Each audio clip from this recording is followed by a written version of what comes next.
Hi everyone, welcome back to my channel. So today I'm going to be talking about PLL Season 5 episode 19, and the episode is called Out Damned Spot. I'm not really sure what that's about, but whatever. So this episode was pretty interesting. It opens up with all the girls at the blood drive that Hannah's mom is pretty much running, I think. So, you know, everybody had to give blood except for Emily, because Emily spent a summer in Haiti. What was it, maybe a summer or 2 summers ago. So, which is interesting, and that ends up helping Emily out a lot, because the other girls now are in a very tough spot by the end of the episode.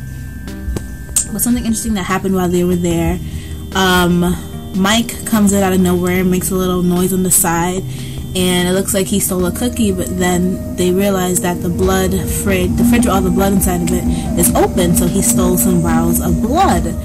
And yeah, later on we find out that he gives that blood to Cyrus, who is the guy who Allie hired to make it look like somebody was breaking into her house and all of that. So Mike is looking really suspicious, but my only question is, why is he doing this? Why would you potentially help incriminate your sister? Like, it's very weird. What the heck is going on? I'm not sure. Okay, other things that happen after that, what happens? Oh, Spencer and Johnny. I don't know, I'm kind of warming up to Johnny now. I don't know, he's just cute. I don't know if that's it or what, but he still seems like there's something fishy about him, because he claims he didn't know that Spencer was arrested for murder, but he knew everything about Allie. You know, that's a big thing. You're staying in the house with somebody that was arrested for murder and you didn't know that? I don't know about that. Because he takes Spencer. Spencer was supposed to be making calls to help herself get into college. He says, oh no, come with me. I got hired to paint a mural at Hollis. And turns out he wasn't hired, he just wanted to paint a mural, aka he was vandalizing the school. So he basically gets Spencer to go with him, and they have a moment, you know, they have fun. He's a fun guy, yada yada, but he makes some claims about himself. He says he has a hard time, he always finds himself falling in love with girls that are unavailable emotionally or otherwise. Spencer, you are unavailable regardless of what her and Toby are going through. She's unavailable, yet you're hanging out with Johnny, the guy who says he falls for girls who are unavailable. Does that tell you something? He likes you, and you should probably stay away from him, because you obviously like him too. It might not be like that right now, but sooner rather than later it's gonna get like that.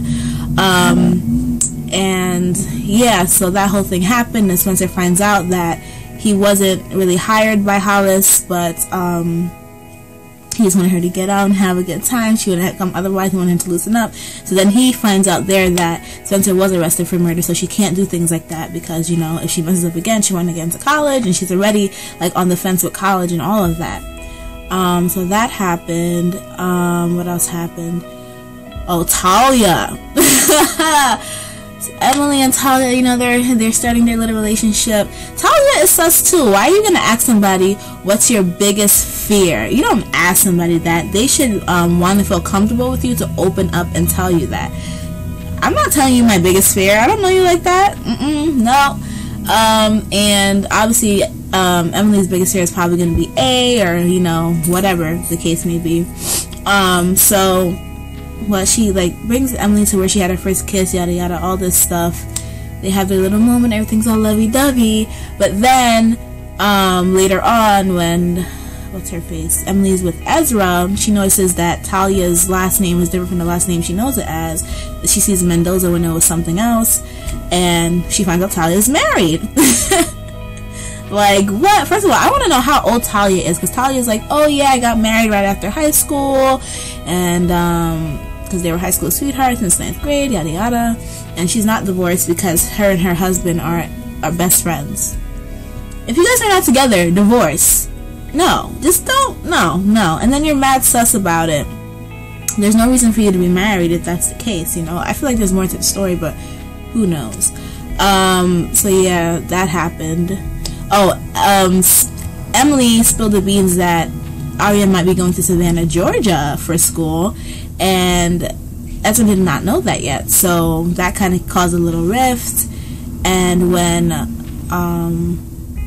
Oh, and when Hannah went to go visit her dad, because, you know, she got into these expensive schools, she finds out that her dad is going to pay for Kate's schooling and not hers, which is really messed up. He's like, oh, he, you know, already promised, I forgot what his wife's name is, Isabel, that he was going to pay for Kate and all that because she's going to Dartmouth. And it's like, okay, but, you know, that's still your daughter. That really showed that he really didn't believe in Hannah at all. He didn't even inquire, are you applying for schools? Did you get into any schools or anything like that? So that just shows that he really wasn't even, like, checking for Hannah, which is sad. It's really sad because that is her father, like, her only father. She doesn't have a stepfather. She doesn't have somebody else to help provide. So it's like, you didn't even think I would be applying to school, because the last conversation we had about school was, oh, I'd rather spend it on the beach, something, a beach vacation and a manicure. That's crazy. Like, that's really sad. I don't know what's going on with her father, but that's the case. So basically, Hannah cannot depend on her father, and her mom is not working, so she has to figure out a way to pay for school. She's going to do that pageant next episode, which I'm looking forward to seeing, because I love seeing pageants. But should be interesting. So yeah, and then Hannah and Ezra have this little conversation about you know, how his parents didn't believe in him, and, you know, he made it. He was a hot dog stand guy, so he gave her a little encouragement. But Hannah tried to call Arya from Ezra's phone, and Arya doesn't pick up because she thinks it's Ezra, and so that, like, put a little, you know, rift, more of a rift in whatever their relationship is, because they're technically not together, right? What else happened? Mike and his susness. First of all, Mike gets calls from Allison. Hank Mahoney is the guy that he's supposed to be meeting. Hank, who is actually Cyrus. And when Arya confronts him about it, he's like, actually, I don't know. I personally like that he's standing up to Arya, doesn't care what she says, because I don't know. I think Arya's in her own little world when it comes to how she thinks Mike is gonna react to her, because he's just like, I don't care what you have to say. I don't have to listen to you. I have no idea what he's actually up to, but only God knows. So yeah, so eventually Mike goes to meet the Hank Mahoney, who is actually Cyrus. Cyrus realizes that he's being followed. I don't know, these girls think they're low, but you're staring at somebody. First of all, you were in the whatever it was, like the bar, and you were staring at Cyrus and Mike, like right there. Then you go outside and you stare through the one window. You don't think they have peripheral vision to see these three girls staring at them? Like, come on, seriously? But then, oh, they got the ride from Andrew, because Andrew was tutoring Arya because Arya cheated with his test. Like, was cheating from him, basically, on the math test, and he caught her. But I don't like how Andrew was so pushy with, oh, so would you rather me, like, tell the teacher, or do you want me to tutor you? Like, why are you... He's always trying to find his way in with girls by tutoring them, but it doesn't work out that way. I mean, he's pretty much a catch. I don't know why he's always single, but whatever. So he ends up saving the day with his little bat, like, leave the girls alone.